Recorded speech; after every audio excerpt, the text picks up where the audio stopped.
Salut les terminales. Voilà la vidéo comme convenu pour la fin de la séquence sur le temps en ATC. Donc on avait terminé l'axe 2 avec Saving the Bacon. Je voudrais terminer avec vous l'axe 3 aujourd'hui avec une petite dizaine de références que j'ai à vous présenter.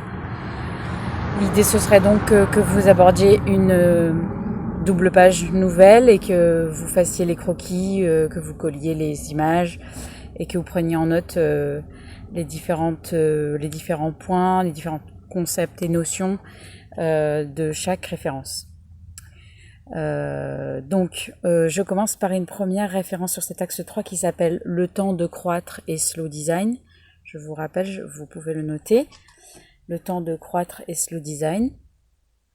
Alors, le temps de croître, c'était davantage en relation avec le vivant, laisser la place à un process qui serait un process de croissance à un rythme qui ne serait pas le rythme de l'industrie. C'est tout à fait en relation avec l'idée du slow design, qui est une mouvance récente dans le design qui valorise la reprise d'un rythme lent, et notamment en récupérant des rythmes qui ne sont pas ceux de la machine ou de l'industrie. Je commence par une référence d'histoire de l'art. C'est un artiste qui s'appelle Albero Pennon, qui est un artiste qu'on situe souvent dans l'arte povera, une mouvance d'art contemporain fin du XXe siècle, qui manipule les matériaux pauvres. C'est une mouvance italienne qui manipule les matériaux pauvres et surtout pour leur symbolique. Donc à chaque matériau, une symbolique est attribuée et on a une rencontre de ces matériaux dans leur brutalité, dans leur aspect originel. Alors Pennon, plus précisément dans cette œuvre que je vous présente qui s'appelle Cèdre de Versailles, qui est une œuvre d'art plastique, il passe énormément de temps, donc 3 ans en fait, de 2000 à 2003, à creuser de vieilles poutres. Alors de vieilles poutres de menuiserie qui sont des poutres donc au préalable découpées pour construire, pour que l'homme puisse construire. Lui, il va revenir, il va essayer de retrouver les nœuds originels de la poutre en creusant jusqu'à ce qu'il retrouve les strates plus anciennes de l'arbre qui a poussé. Vous savez que au milieu du tronc sont les ronds les plus anciens. Donc il aime travailler sur cette relation entre l'homme et la nature, parce que c'est une construction, une recherche de l'âme de la nature par l'homme en creusant cette poutre. Donc deux choses nous ramènent au temps. À la fois, lui, dans sa démarche, il a une démarche très chronophage d'aller chercher au travers du temps de l'arbre. Puis, bien sûr, il vient creuser dans la vie de l'arbre, donc il vient apporter une réflexion sur cette pousse de l'arbre au fil de ces années, en retrouvant l'origine de ce tronc. Qu'est-ce que vous pouvez noter ? Vous pouvez noter que qu'il y a un temps produit sur la matière qui est un temps qui est décalé par rapport à celui sur la pousse de l'arbre et le vivant, le végétal vivant. C'est une réflexion donc plus particulièrement pour Pennon dans l'arte povera sur l'éternité, la partie du temps que l'homme ne peut pas totalement maîtriser. Alors, deuxième référence qui m'intéressait de vous présenter. C'est une référence de Martine Azua qui s'appelle Natural Finish. Alors, elle fait ça dans le cadre de ses études aux Beaux-Arts de Saint-Étienne en 98. C'est un objet, il s'agit de tasses en céramique, en porcelaine, qu'elle va laisser dans une rivière pendant. Donc elles sont brutes, elles sont ce qu'on appelle le biscuit. Donc les céramiques sont cuites une fois et puis elles sont pas émaillées. Et donc elle va les laisser dans une rivière pendant une année. Et des micro-organismes vont venir s'installer, vont venir coloniser la céramique et laisser ainsi une trace du temps. Donc la croissance de ces micro-organismes est complètement aléatoire. Elle produit donc une couleur dans les verres, ce qu'on pourrait appeler en céramique la partie décor. Elle va remplacer cette partie décor, elle va remplacer cette partie émaillage qu'on fait traditionnellement, mais de manière complètement imprévisible et autonome. Alors pourquoi c'est placé dans le temps de croître ? De manière évidente, parce qu'il faut du temps pour que ces micro-organismes se développent. Donc cette fabrication de décor est laissée au temps. Elle n'est pas maîtrisée par le geste, mais c'est la nature elle-même qui vient, par le temps qu'on lui donne et par son caractère aléatoire, qui vient donner cette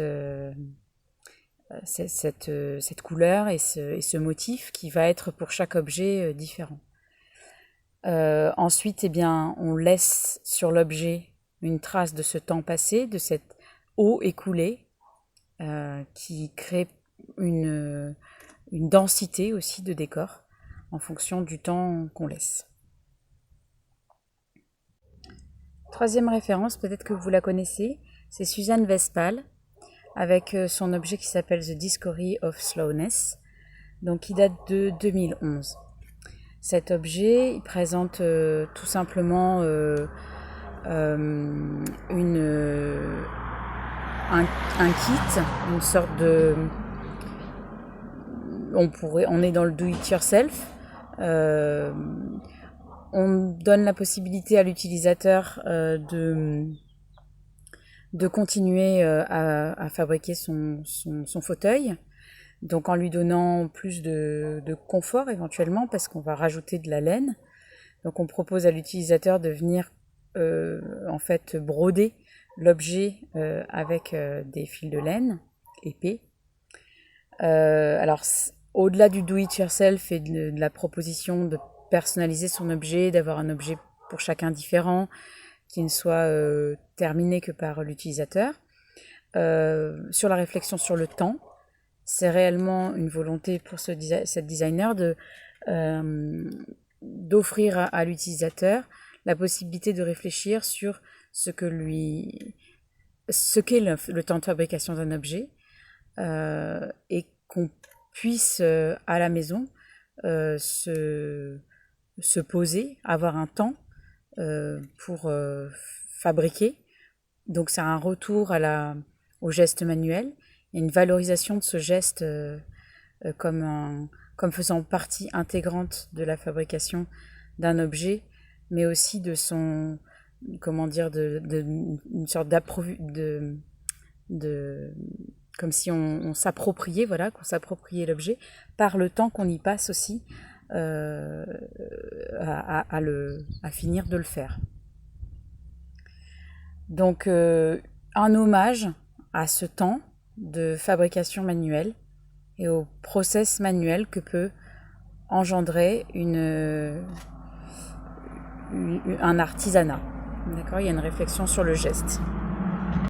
Ensuite, une quatrième référence sur Philip Ross, Alors, Philippe Ross, c'est quelqu'un qui va faire des expériences avec les champignons, qui va essayer de les développer pour créer de la matière. Donc là, je vous présente des objets en mycélium, date de 2012. Ces objets sont issus donc d'un processus vivant, puisqu'il va développer ces champignons qui sont des cellules en fait, des cellules fongiques, dans un médium à base de cellulose. Donc c'est une sorte de sciure de bois si vous voulez. Et il va les entretenir avec un milieu humide, un milieu chaud, et il va les faire se développer pour que ça crée du tissu fongique. Et grâce à cette matière qu'il fabrique, qui est séchée et traitée, il va pouvoir utiliser ce matériau pour fabriquer du mobilier, qui devient à ce moment-là léger et résistant. Donc son projet s'appelle Mycotecture. Dans le cadre pas les meubles, mais des briques modulaires qui sont aussi fabriquées par cette même technique et qui lui permet de monter, par exemple, des parties de mur. Alors, ce qui nous intéresse ici, eh bien, de la même manière, c'est le temps qui vient par son rythme complètement aléatoire, lié au process vivant et au développement des cellules, contrôler finalement, maîtriser la fabrication de ces objets. Donc il y a une part du temps du designer, du temps de fabrication du designer, qui est laissé à la liberté du vivant et qui n'est plus donc maîtrisé comme par l'industrie. Une revalorisation donc du process manuel et du process vivant comme de manière autonome et indépendante par rapport à ce que propose l'industrie de manière plus traditionnelle en design. Alors Gavin Monroe est un designer que vous connaissez peut-être parce que vous l'avez peut-être déjà croisé dans une expo ou dans une vidéo. Il cultive le saule pour en faire des chaises. Donc il va produire, ça s'appelle Culture de chaises en 2015, et il va produire des systèmes pour que le saule passe au bon endroit, on va dire, sur un moule, une matrice qu'il a précédemment fabriquée, de manière à ce que le saule prenne la forme d'une chaise et pousse au fur et à mesure dans son gabarit. Alors au bout d'un certain temps, ça donne une chaise tout à fait stable. Et par contre, elle a mis beaucoup de temps pour pousser, une dizaine d'années.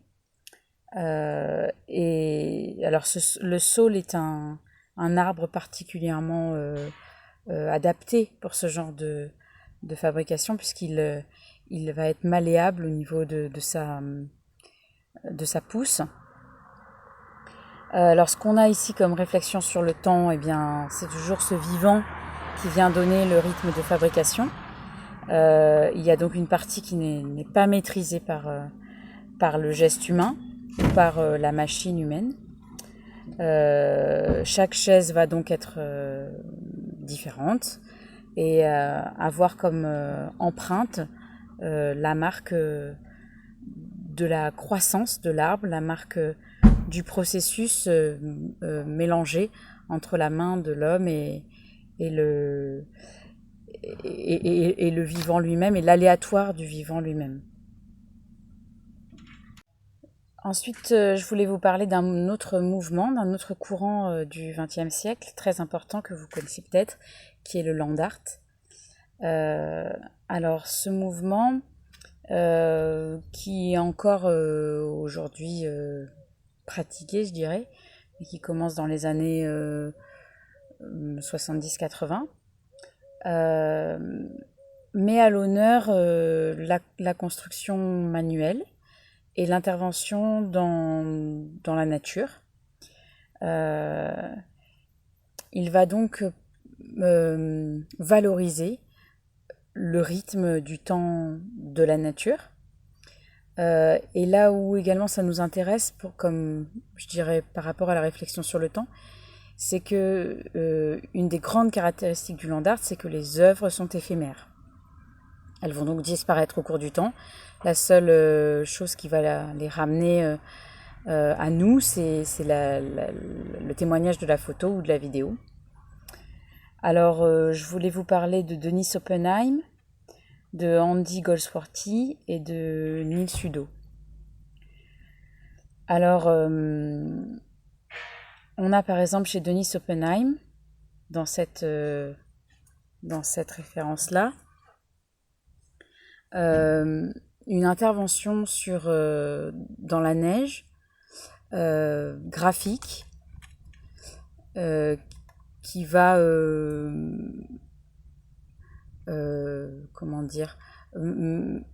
montrer une corrélation entre le geste de l'homme et la problématique de la nature. La problématique de la nature, j'entends l'évolution de la nature par les saisons, par les vents, par les pluies, par la neige, et qui va donc être vouée à être détruite. Donc c'est aussi l'œuvre de l'instant. En termes de temps, c'est intéressant de se poser la question de l'instant, du temps court. Andy Goldsworthy et Neil Sudo, ils travaillent sous forme de relation à la nature. C'est une œuvre expérience, à savoir il y a une balade, il y a une mise à l'honneur de la nature dans l'expérience qu'ils vont réaliser autour de leur œuvre. Donc on est à une échelle vis-à-vis du monde, qui est une échelle où l'homme se plie à la nature. Ils vont faire des petites constructions, ou de plus grandes, ou de moyennes, pour ces deux artistes-là, grâce à des matériaux qu'ils trouvent sur place. Et ils vont ramener une sorte de réenchantement, de poésie, en aménageant ou composant des éléments de la nature les uns avec les autres. C'est une réflexion sur un petit peu comme chez Pennon, la relation homme-nature, et ce temps de la fabrication du process manuel qui est toujours valorisé dans ce courant land art, qui est toujours un des enjeux principaux, c'est de se plier au rythme de la nature, d'être donc dans la lenteur du vivant, dans la lenteur aussi de la recherche des matériaux, puisqu'on est sur une balade, sur une cueillette. Donc c'est ce rythme de recherche qui est aussi attendu. Alors une référence que j'aime beaucoup, c'est la Grange Sommy. Les architectes appartiennent à un studio qui s'appelle le studio Pali Fekete. C'est un studio américain. Cette Grange Sommy, elle a été construite en 2004.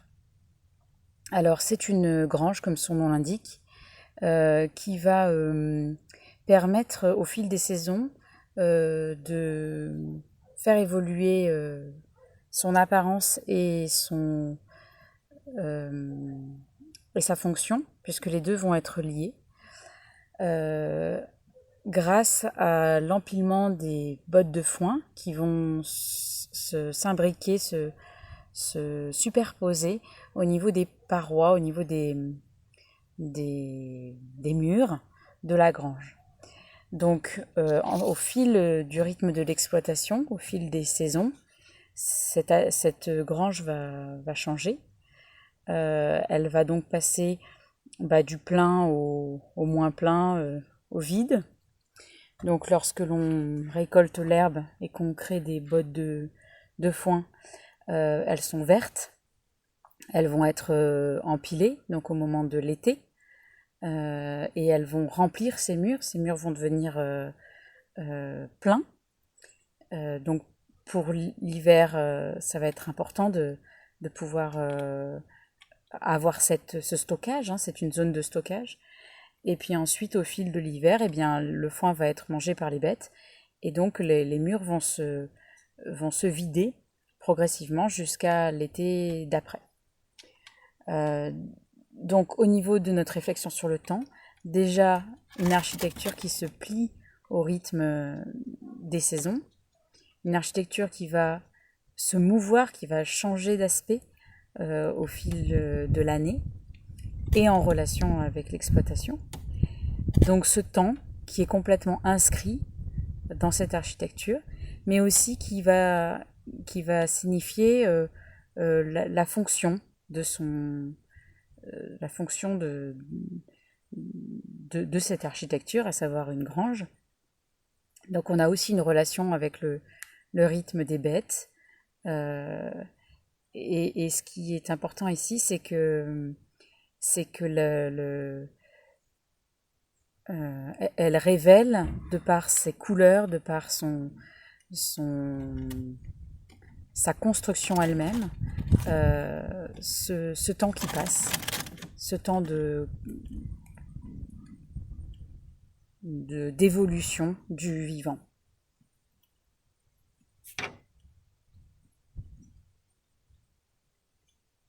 Alors une dernière référence un peu rigolote, c'est les studios Nendo qui proposent des chocolate pencils. Donc c'est en 2007 et c'est japonais. Alors ce sont tout simplement c'est du chocolat pour la cuisine qui est présenté sous forme de crayon et que l'on vient tailler. Alors là où dans le domaine de la cuisine, il y a déjà des process liés à des rythmes de fabrication de gestes manuels. Ici, c'est mis en valeur encore plus par rapport au geste proposé qui est un geste lent et qui va permettre une précision aussi sur comment j'amène mes copeaux de chocolat dans ma cuisine en taillant donc ces crayons à la manière des crayons classiques. Je vous donne cette fois la dernière ref que je voulais mettre dans cet axe, du coup que j'ai rajouté et que j'ai pas mise dans la fiche d'image, donc il faudra faire un croquis. Donc il s'agit d'une machine qui s'appelle The Idea of a Tree, qui a été faite en 2012 par Michel Taxler, qui fonctionne à l'énergie solaire. Et en fonction de cette énergie solaire et donc du temps de la météo qui a lieu, elle va tourner plus ou moins vite et permettre d'actionner la rotation de la machine. Alors vous voyez sur l'image, il s'agit d'une machine un peu qui a l'air d'être assez bricolée.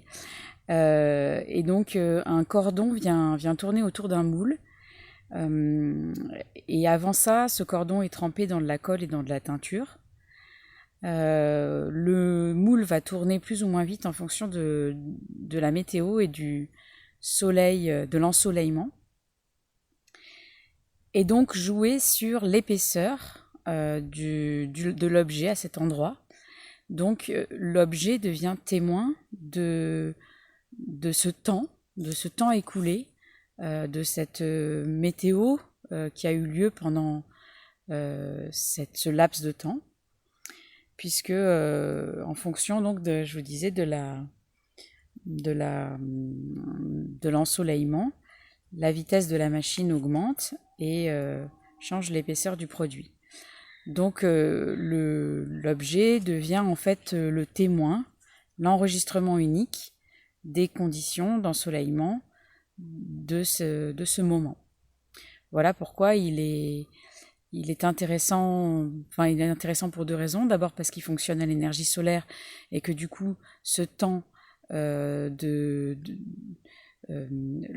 conditions météo jouent sur l'objet et donc n'est pas une valeur qui va être maîtrisée par le geste humain, mais plutôt par quelque chose qui est de l'ordre du temps naturel.